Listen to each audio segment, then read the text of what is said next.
Young Guru in the building. What's up, baby? I'm chilling fresh off the plane, man. North Carolina. Happy born day. Thank you, man. I had a great birthday weekend, man. Shout out to Ninth Wonder, he set it out. Shout out to Jeezy, he set it out for me in Atlanta, man. I had a great birthday. Set it out in Atlanta? Oh, I bet that was nice. Yeah. He definitely took care of me. He was going to come in the club, but he was concentrating on that TM103. I was in the studio with him and sound crazy, and he's really good. So that really is a TM103. It really is. Sounds good. It's exactly what you want from Jeezy, and it sounds real good.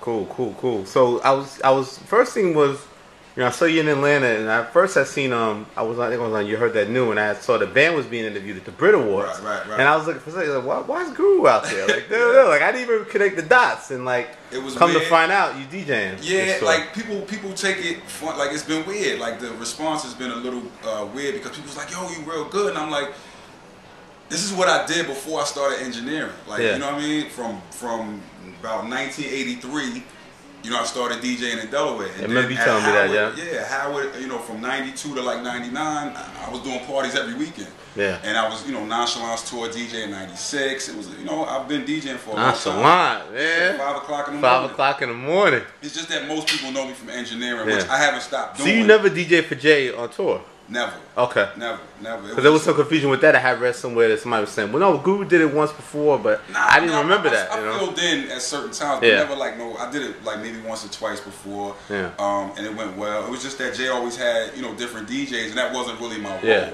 So, you know, I played my position with him. And so how did this come to be that Neil's no longer doing you in the position? Same Jay-Z way. You don't get no notice, no nothing like that. I was preparing the Pro Tools for the tour for the band.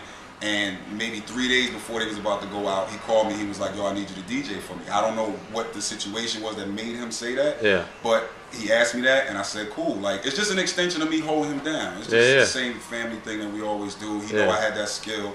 I guess he feel like I know the music, can back up the people. I'm there to also help with the creation of the sound, the way we're trying to do it now, and expand the music with the live band, but still keeping. I'm there to make sure that hip hop is still in it. Yeah, you know what I mean. So it's just an extension of what Jay has always had me doing, which is basically holding me down. I think people were kind of surprised because Neil sort of got a lot of shine with the last thing. You know? Yeah. I mean, it was a thing where I didn't want Neil to feel a type way. You know what I mean? Yeah. But at the end of the day, if Big Homie asked me to do something, you know, I got he the boss. Do it. Yeah, he the boss. So it's just what it is. So. Why do you think Jay? I always TJ. I say Jay be hard on his DJs because he be switching it up. He don't never Jay is very stick to one person. You gotta pay attention to him in the show. Like my first 2 shows, I'm not gonna front.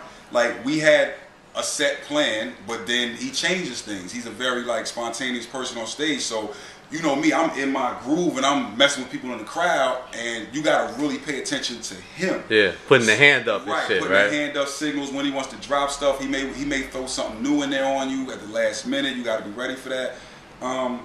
So it's just a case in point of who he's talking to too on stage, where he's like, yo, I need this, I need that, and you gotta be on point and be ready. So sometimes people get nervous with the big, you know, the big stage or whatever. But like I said, I've been there before. It's not really a nervous thing to me. It's just trying to make sure that he gets the best look that he could get.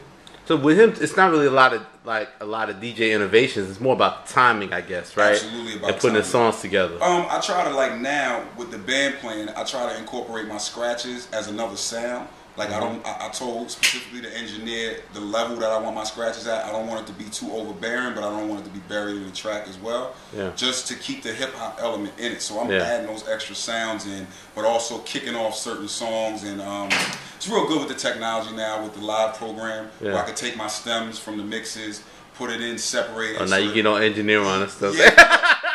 Really, talking stems. It's for if you don't know, stems is when I take the mix and actually break it down into individual parts. Yep. So that for this purpose, when we playing with a band, I could take the drums out. I could take this sound out, that sound out if we're recreating it. But then there's certain sounds that can't be recreated, and the sample will play along. But the programs allow me to do that with time code, which runs the lights, which runs the video. So everything is in sync. Because of the way that we're running it. The other challenge I noticed is that he's no longer dealing with Randy, the production company. It's a new production company too. So everybody's new, so everybody's sort of like trying to feel their way around. But the crew now is running smooth. Like it was a case in point where everybody had to meet each other and learn each other. But that's another reason why I'm there, is just to be like, look, you know what Jay wants. They call me the glue for a reason. Like I'm gonna make sure all of this is right. If you have any problems, please do not hesitate to let me know. I'm gonna fix it for you. There's nothing outside your realm of exactly. You wouldn't take the task I'm on. the blue collar dude. I'm on the bus with I specifically was like, I'm not flying. I want to be on the bus with the band. No G5? Yeah, nah. To be a part of the band. It's not about the G5. It's about the cohesiveness of that band. Yeah. So us as a serious, real band that's gonna rock for a long time, we gotta be a unit. Yeah. And I didn't want it to be no funny business of why is Guru on the plane and da da da da. So I'm flying with the band. If we have any concern, and it also make us tighter. We have the them fun times on the bus and afterwards. It's to make us a unit. It's really. So did you have a relationship with the band at all before? Not anybody in the. I used to see them, backstage. Yeah. What's up? And what's up? But now I know them all personally. Like, when you chill with somebody and you sleeping in the same bus and all this, you get to know everybody's personalities. They get to know me. It might be a little easier for them to bring up their things to me, whereas they might feel a little apprehensive about going to Jay. Yeah. So then I can relay that to Jay and do the same thing. Filter Find that medium. out, filter out whatever we need to filter out. So how much has throughout the? I guess how many days now? About 5 dates or 6 days so far? We've had 6 days so far, but we just did like a European run.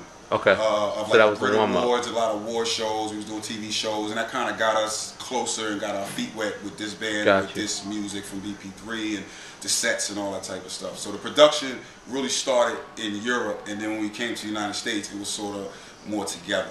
So how often do you stick into a set list pretty solid? Like, do you think, like for example, like tomorrow's the Garden, that's the big show. Obviously, it's going to change for okay.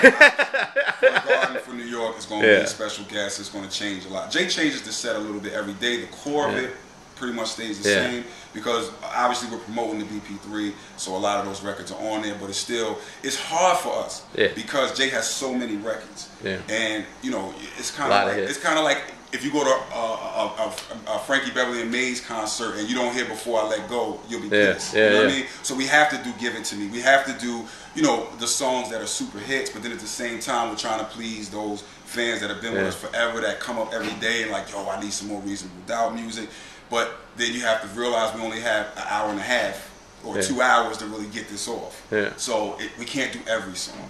So it's a pick and choose type thing, and depending on where we are, certain songs might hit better in the South or in the West or in Europe. Or, it just depends on where we are, but it changes every day. But for the Garden, of course, the Garden is going to be super special. I can't let out the surprises. Believe Jay just texted. He says, "Cool, man. We can talk about something." Right. I didn't get that text. But, it's going to be way different. Than the rest of the shows for the Garden. And that's home and Jay always puts on for the Garden, so it's gonna be a big thing. Okay, it's part 1 with Guru, but I'm gonna be right back, man. Maybe I could off the record, get some secrets, you know what I mean? I don't know.